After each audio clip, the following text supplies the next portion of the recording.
સ્થાનિક મહિલાઓ સહિત લોકો દ્વારા ઉગ્ર વિરોધ જે છે તે કરવામાં આવ્યો છે।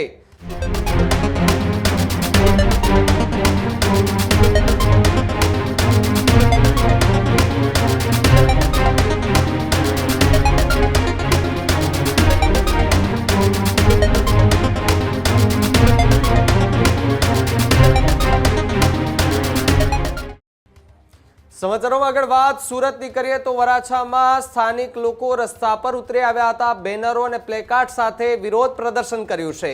એ વિસ્તારની અંદર ઇન્ડસ્ટ્રીયલ એરિયા ઝોન આપવામાં આવેલા છે, ન આવવામાં આવે અને ત્યાં ઇન્ડસ્ટ્રીયલ ઝોન ન બનાવવા માટે વિરોધ જે છે તે કરવામાં આવ્યો છે। ત્યારે સુરતથી મોટા સમાચાર કે જ્યાં કોટેજ ઇન્ડસ્ટ્રીઝનો ભારે વિરોધ કરવામાં આવી રહ્યો છે। સ્થાનિક લોકોએ ઉગ્ર વિરોધ કર્યો છે।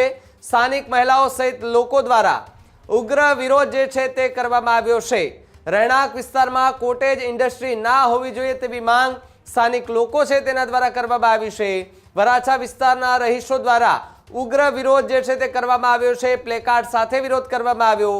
આસપાસની રહેણાંક સોસાયટીના લોકોએ ભેગા મળીને આ કોટેજ ઇન્ડસ્ટ્રીનો વિરોધ જે છે તે કર્યો। રાજકીય નેતાઓ ફક્ત મત જોઈતા હોય ત્યારે આવે છે, પરંતુ જ્યારે અમારે જરૂર હોય છે ત્યારે ન આવતા હોવાનો આરોપ લગાવ્યો છે।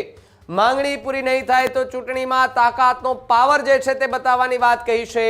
સ્થાનિકો દ્વારા કોટેજ ઇન્ડસ્ટ્રીઝ આજનો એ પ્લાનિંગ છે તે રદ કરવામાં આવે અને અટકાવી દેવામાં આવે તેવી માંગ કરવામાં આવી છે। ત્યારે વરાછામાં ઉગ્ર વિરોધ મહિલાઓ દ્વારા કરવામાં આવી રહ્યો છે। ત્યારે વરાછાના વિસ્તારમાં કોટેજ ઇન્ડસ્ટ્રીઝ જે છે તેના પા નખાયા પહેલા જ મહિલાઓ અને સોસાયટીના લોકો દ્વારા ઉગ્ર વિરોધ કરવામાં આવી રહ્યો છે। અને જો આગામી સમયમાં આ કામ અટકાવવામાં નહીં આવે, આ કોન્ટ્રાક્ટ અટકાવવામાં નહીં આવે તો પછી આગામી સમયમાં જે ચૂંટણીઓ આવશે તેમાં પાવર બતાવવાની વાત અને ચીમકી પણ સ્થાનિક લોકો દ્વારા ઉચ્ચારવામાં આવી છે।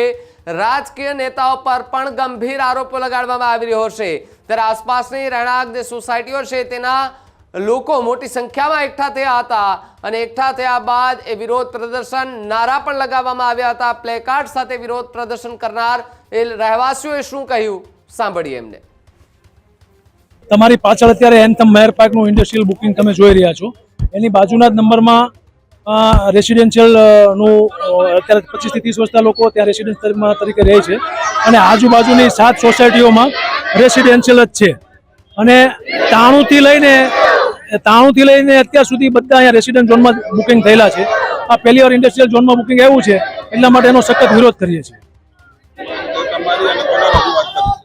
અમે અત્યાર સુધી સુરત મહાનગરપાલિકા વરાછા ઝોનમાં town planning officer, zonal officer, મુગલીસરાની અંદર mayor, town planning officer, commissioner, ગુજરાતના શહેરી વિકાસ મંત્રાલય અને ગુજરાતના મુખ્યમંત્રીઓને રજૂઆત કરી। ત્યારે રેસિડેન્ટ ઝોનમાં કોમર્શિયલ બુકિંગ આવેલું છે તો અમારી એક માંગ છે કે અમારા માટે ન્યુસન્સ વધી ના શકે અને પ્લસ મેઇન વસ્તુ તો અમારી હેલ્થ છે।